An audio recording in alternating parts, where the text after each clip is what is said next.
안녕하세요. 안녕하세요. 오늘은 이집트에 대한 네 번째 시간을 좀 갖도록 하겠습니다. 어제 뭐 이집트의 신화나 신에 대해서 좀 설명을 드렸었는데, 오늘도 조금 좀 드리도록 하고 있고, 또 미라에 대한 설명도 좀 드리도록 해야 되지 않을까 생각됩니다.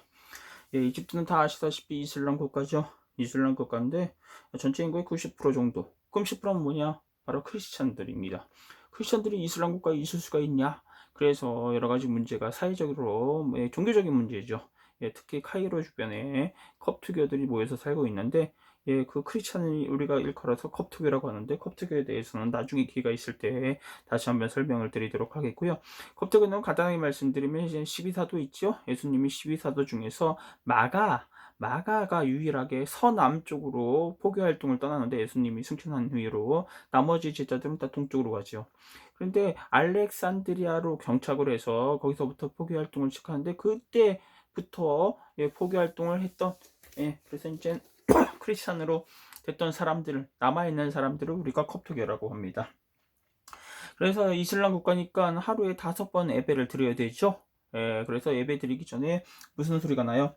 아잔의 낭송 소리가 울려 퍼지죠. 하면서 이건 예배 시간이 됐다는 걸 알리는 낭송 소리인데, 그러면 이제 전 세계의 일제히 이슬람교들이 성지 메카를 향해서 예배를 드리겠죠. 성지가 어디 있을까요? 지금 지도로 보시면 어디 있냐면 홍해에 있죠. 홍해에서 밑으로 쭉 내려오시면 아마 아부신벨 쪽으로 해서 직선으로 홍해를 건너가면 거기가 바로 사우디아라비아고요. 그 다음에 거기 바로 건너가자마자 바다를 메카가 있습니다. 혹시 기회가 되시면 사우디아라비아 메카도 한번 다녀오시면 좋겠죠. 보통 이슬람이라고 하면 무슬림이라고도 하는데, 보통 우리 한국 분들도 만약 뉴스에서 항상 안 좋은 얘기들, 테러라든지 이런 것 때문에, IS라든지 알카다라든지 이런 과격 분자들 때문에 좀 안 좋게 생각하는데, 실질적으로 여기 오셔서 무슬림들, 이 사람들 이슬람 분들을 느껴보면 친절하고, 그렇게 좀 우리가 TV나 뉴스에서 보는 거랑은 좀 많이 다르지 않나, 그런 생각이 좀 듭니다. 고대 이집트는 다신교 국가였죠. 다신교 세계. 토지를 지키는 신이 있었으며, 신들끼리 결혼도 하고 다투기도 하고, 여러 가지 신화에 대한 에피소드로 꽉 차 있는 곳이 바로 이집트라고 생각하시면 되는데, 사실 이집트만 그랬던 건 아닙니다. 고대에 보면 우리나라도 잡신 국가나 마찬가지였죠. 이전에 보면 별의별 하다못해 우리나라도 부뚜막에 신이 있다고 생각을 했고, 삼신할만이라든지, 각 나라마다 그 당시에는 문명이 태어난 다음에 태동한 다음에 이후에는 꽤 많은 각 나라마다 신들이 많지 않았나, 그렇게 생각이 됩니다.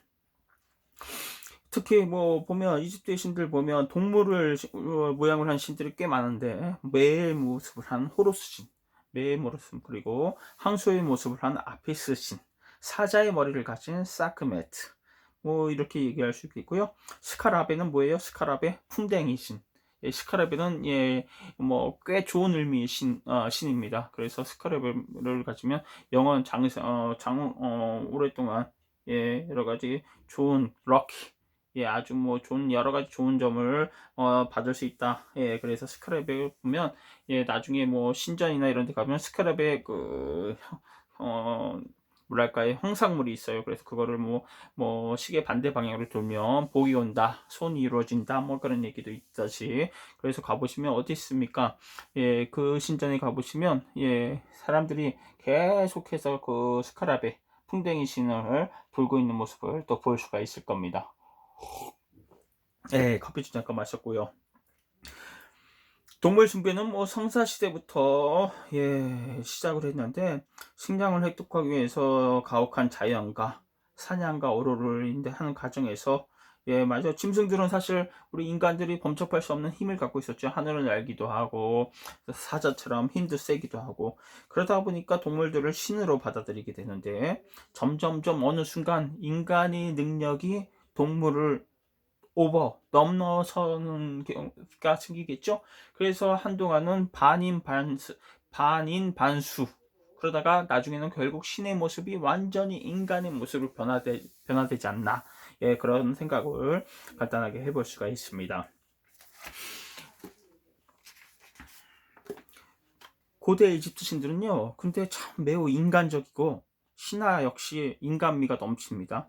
예, 그래서 보면 예, 아멘라 신 같은 경우 보면 이집트의 최고 신이라고 할 수 있죠. 아멘하고 라가 합쳐진 건데 결국 라하고 호러스도 그러니까 이 신들이 서로 합쳐지는 경우도 생겨요. 나중에는 참 신기하죠. 그래서 라하고 태양신 라하고 호러스 신이 합쳐가지고 라하크라티는 어딨냐? 아부신벨을 가시면 아부신벨 대신전에 딱 가운데 네 개의 큰 람세스 2세의 뭡니까 조각상 말고 앉아있는 것 말고 좌상 가운데에 있는 신이 라하크라티라고 하는데 나중에 또 기회가 되면 또 설명을 좀 드리도록 할게요. 어제 신화에 대해서 간단하게 말씀드렸었는데 예, 신화. 그래서 이집트에는 9주신 꼭 알아야 된다고 하는데 9주신 누냐? 예, 바로 태양신이죠. 태양신이 또 라라고 할 수 있고 또 예, 아툼이라고 하죠. 아툼이나 라. 예, 아툼이나 라. 예, 근데 예, 부르는 경우가 틀린데 예, 예를 들어서 태양신. 아침의 태양신하고 저녁의 태양신이 틀린 거예요. 라, 아툼 이렇게 알고 계시면 되겠고 그냥 그의 아들 스스로 잉태했다고 그랬죠. 슈하고 테프너트 예 그리고 대기의 신하고 스키의 신이죠. 그 다음에 그 둘이 또 결혼을 해서 근친상간을 해서 게부와 누트 예 이렇게 태어났다고 하고 그의 자식들이 원래 5명인데 한 명은 예, 늙은 호르스라고 해서 의미가 별로 없고요. 신화에서는 더 이상 말할 게 나오지 않습니다. 비중이 없고 그래서 오시리스, 이시스 세트, 그런 네프티스 이렇게 해서 총 9주신이 있었다고 말씀드렸는데 사실 고왕조 초기 때는 수도를 예 뭡니까 어디로 옮겼다고 그랬죠? 예 멤피스로 예 저기 했고 나중에는 뭐 물론 신왕국 때 이후로는 뭐 멤피스가 안 됐고 중왕국 때 이후로는 어디로 옮깁니까? 예, 룩소스로 옮깁니다. 신왕. 예. 뭐 그렇게 알고 계시면 되겠고 멤피스에서는 신이 틀려요. 멤피스 내부적으로 그 지역에 또 푸타신이 있어요. 근데 푸타신은 인간의 모습을 하는 신기하게 또 인간의 모습을 한 신이다. 이렇게 알고 계시면 되겠고 보면 진흙을 반죽해서 사람의 형상을 만들고 코로 숨을 불어넣어서 최초의 인류를 만들었다 이렇게 얘기를 하는데 예 아다시피 뭐 구약 성경 있죠? 성경책도 보면 조물주 야훼가 진흙으로 사람의 모습을 만들고 코로 숨을 불어넣어 최초의 남성인 아담을 만들었다 이런 얘기가 있잖아요. 예, 그리고 여성은 갈비뼈로 만들었다고 하는데 그래서 이슬람의 코란에서는 구약 성경의 기술을 답습해서 여성은 남성에 의해서 만들어졌다. 그래서 코란에서는 남성이 여성보다 우위에 서야 된다. 이렇게 얘기를 하는데 그러나 이집트 신화는 틀립니다. 남녀 모두 누가 만들었다? 푸타신이 창조했다. 이렇게 얘기를 해요. 그런데 중요한 건 뭐냐?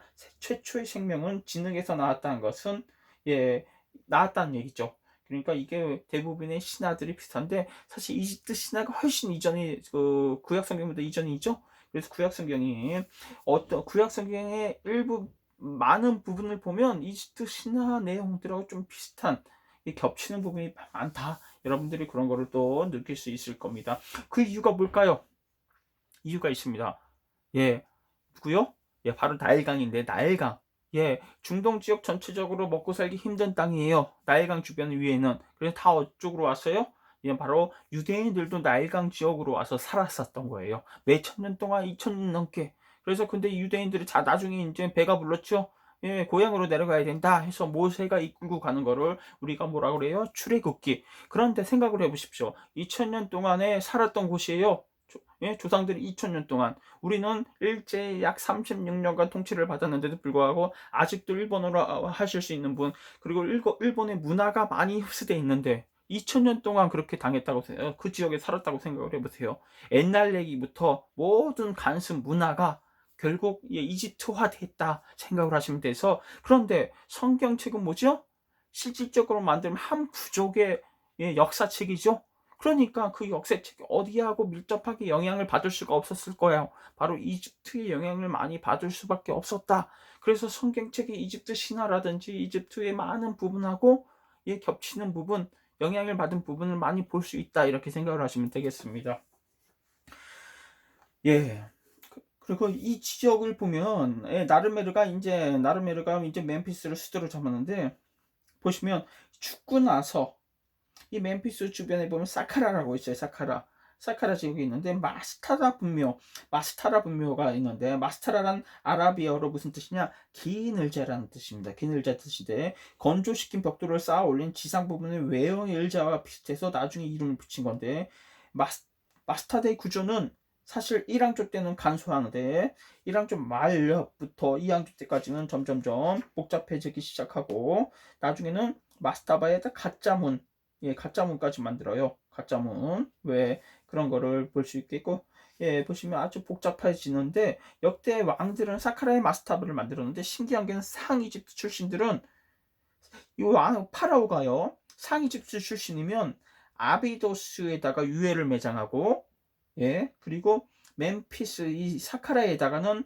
무덤만 만드는 거예요. 시신이 없는, 시신은 어디 있다고요? 아비도스에, 자기 고향 쪽으로.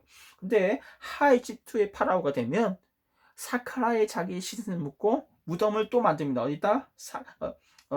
아니, 아비도스에. 그러니까 참 신기한 형상을 볼 수 있었다. 그래서 무덤이 2개씩 가지고 있었다 생각을 하시면 되겠습니다. 현재까지 가장 오래된 미라는 제2왕조죠. 2왕조면 거의 뭐 4,700~800년 정도 되는데, 그때 만들어진 미라인데, 이 미라는 천으로 싸서 매장한 시체가 자연스럽게 건조가 된 거죠. 제가 말씀드렸었죠. 미라가 실질적으로 이 사막 지역에서 건조하고 사막 지역에서 저절로 만들어졌던 게, 나중 후에는 인위적으로 저걸 해서 만든 게 바로 미라다, 이렇게 얘기를 했는데, 미라가 본격적으로 만들어지기 시작한 것은 바로 4왕조 이후로 때부터 만들어졌다, 이렇게 생각하시면 되겠습니다. 나중에는 신한국 때 오면 정말 미라를 만드는 기술력이 너무 정점을 찍죠.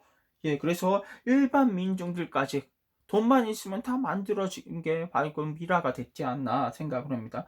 돈이 있으면 더 좀 정교하게 만들고, 그래서 아마포 아니면 비싼 몰약을 쓰거나, 비싼 거를 그 당시에 몰약을 쓸 수 있는 사람들이 그렇게 많지가 않았는데, 왜냐면 몰약은 아주 비싼 원료였기 때문에, 나중에 또 설명을 좀 드리도록 하겠습니다. 그런데 왜 유일하게 세계 지역, 다른 지역에서는 미라를 찾아보기가 쉽지 않은데, 바로 이집트에서 성행했을까요? 그 얘기는 바로 이집트가 가진 풍토의 특수성일 겁니다. 건조하죠? 사막 지역이니까 건조하고, 그 다음 사막의 모래, 토지, 또 이 모래에 배어있는 염분이 많은데, 자연환경 때문에 매장의 시체가 손을 대지 않고 환경에 때문에 부패되지 않고 미라가 되는 경우가 있어서, 이때부터 사람들이 왜 이런가 해서 관심을 갖게 되면서, 그러면서 미라를 만들게 된 게 아닌가, 제작에 관심을 가진 게 아닌가, 우리가 그렇게 추측을 해볼 수가 있겠습니다. 인간이면 뭡니까? 죽음이 무섭고, 다 죽음이 무섭죠? 그래서 다 종교를 갖고 영원한 삶을 다 바라고 그러는 건데, 그래서 이 종교 의례는 결국 뭡니까? 죽음의 공포로부터 벗어나기 위해서 사람들이 종교를 믿고 그러는 게 아닌가 생각되는데, 그래서 보면 나중에 시신을 미라로 만든 다음에 부장품을 매장하는 이유는 다 사실 뭘까요? 바로 이런 하나의 방책이죠. 방책. 죽은 다음에 나의 공포를 없앨 수 있는 방책. 그게 바로 미라를 만들고 부장품을 둔 게 아닌가. 그러면서 나중에 고대 이집트 사람들의 생사관이 점점점 깊어지는 게 아닌가. 우리가 또 그렇게 추측을 해볼 수가 있습니다. 미라를 만들고 무덤에 이제 부장품을 넣잖아요. 부장품을 넣으면, 근데 우리가 보통 이 사람들은 세 부분으로 나눠서 설명을 했어요. 바로 영혼은 바라 그랬어. 영혼을 바라고 했고, 그 다음에 성격이라고 그랬는데, 여기서는 성령이나 성격, 그거는 카라고 했습니다. 영혼은 변할 수가 없어요, 영혼이. 근데 카는 변할 수가 있지, 성격은. 그리고 신체를 아크라 했습니다. 아크. 그래서 아크가 사람의 육체를 형성한다, 이렇게 얘기를 했다 생각을 하시면 되겠고, 근데 사실 바하고 카 구별하는 게 쉽지가 않은데, 쉽게 설명하면, 저세상으로 죽고 나서 저세상으로 가는 건 바죠. 심판을 받고 떠나는 거는 바. 그리고 이 시체 주변에 남아있는 건 카라고 보시면 되겠고, 그렇게 생각을 하시면 되지 않을까 생각합니다.